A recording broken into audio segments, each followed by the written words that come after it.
Baik. Jadi begini teman-teman sekalian, berkaitan dengan virus ini ya. Jadi memang sekarang ada beberapa laporan lah ya bahwa ada orang yang datang dengan keluhan pencernaan, keluhan mah seperti itu, nyeri, dispepsia seperti itu.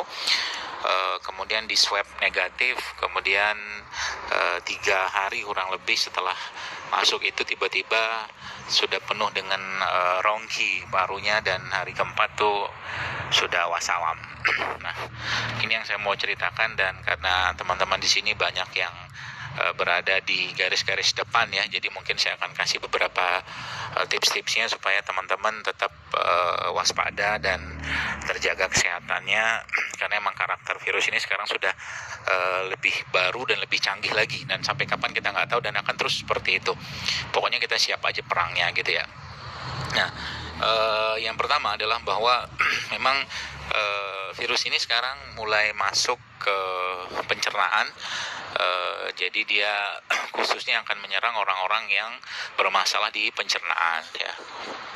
Sehingga dari sini kita harus tahu bahwa karakter orang Asia ya, Indonesia termasuk di situ, kebanyakan atau sebagian besar adalah masalahnya di lambung ya, atau pencernaan. Maka potensi sangat besar dari ini untuk terjadi, atau mungkin keadaan yang tadi saya sebutkan di awal tadi itu sangat gampang terjadi. Sehingga ada beberapa hal yang mungkin teman-teman bisa lakukan sebagai langkah penguatan lambung ya dalam hal ini, dan penguatan tubuh secara umum pada dasarnya nanti. Yang pertama adalah jaga lambung ya. Jaga lambung ini berupa teman-teman, pertama hindari semua makanan-makanan terutama fast food ya. Udah pisah dulu sama fast food ya. Jangan ada fast food sama sekali lah masuk, karena itu sangat berat buat lambung. Itu pertama. Yang kedua, sebenarnya ada obat yang sangat baik untuk menjaga asam lambung ini, karena memang sebagian besar orang Indonesia masalah di lambung, dan itu sebenarnya bukan kelebihan asam klorida ya, tapi justru malah kekurangan hipoklorida sebenarnya. Nah, di sini kita bisa ngambil salah satu cara atau mungkin metode untuk memperbaikinya, yaitu dengan cara mengkonsumsi air tajin. Air tajin ini salah satu air yang sangat baik untuk memperbaiki asam lambung. Tapi kalau teman-teman agak repot, ada satu produk nanti mungkin saya share, tapi nggak sekarang, yang sudah jadian ya, itu isinya air tajin. Nah, air tajin ini bisa teman-teman buat ya dengan cara mengambil beras seperti biasa, kemudian tentunya beras yang bebas pestisida ya, beras organik ya. Itu diminum airnya 2 kali lah, atau sekali sampai 2 kali sehari. Kalau seandainya nggak mendapatkan air tajin atau beras, teman-teman bisa mengkonsumsi air tajinnya ubi ya, atau mungkin air tajin ubi singkong ya. Ubi singkong ya, ubi kayu kalau di tempat saya. Nah, itu bisa teman-teman minum juga airnya. Dan ingat, kenapa air tajin atau ubi ini bisa dipakai, karena kita butuh amilumnya ya.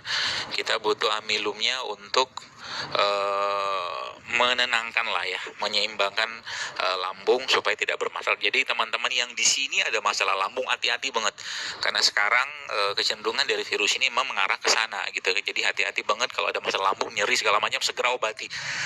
Dan yang paling utama lagi adalah jangan biarkan lambung kosong ya, khususnya yang bermasalah, karena itu satu cara yang sangat mudah untuk makhluk ini masuk gitu.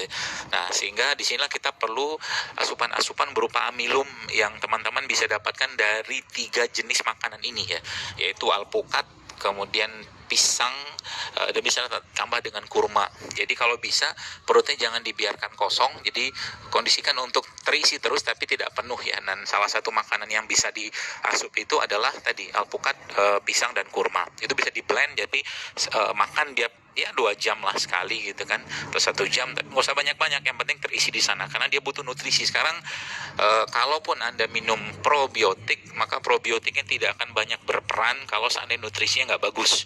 Maka di samping konsumsi probiotik yang sudah ada ya teman-teman juga bisa konsumsi juga nutrisi yang tadi tinggi amilum tadi. Jadi saya ada jelaskan air tajin ya, baik dari beras atau mungkin air tajin dari singkong, itu sangat baik ya untuk menyeimbangkan asam lambung atau mengendalikan asam lambung. Di samping itu juga tadi yang alpukat, kurma dan pisang. Dan probiotik jangan lepas, pokoknya probiotik jangan lepas. Semua makanan-makanan fermentasi itu dimakan sekarang, dan juga termasuk dalam hal ini adalah makanan buah-buahan ya. Buah-buahan jangan banyak mengkonsumsi buah yang terlalu matang. Jadi matang normal aja ya. Itu insya Allah akan sangat bermanfaat untuk menjaga keseimbangan dan kesehatan asam lambung gitu kan, Masya Allah. Itu kurang lebih mungkin. Dan ingat sekali lagi, jaga lambungnya ya, jaga lambung. Yang puasa silakan puasa ya, mungkin yang puasa sunnah ya, Senin Kamis atau segala macam itu, tapi ingat sahur dan bukanya harus terisi lambungnya ya, jangan sampai lambungnya kosong dan akhirnya menimbulkan nyeri, karena sekarang sedikit saja nyeri lambung ya, dan tubuhnya fisiknya lemah, nutrisinya nggak cukup, maka dia masuk ya, si virus ini masuk.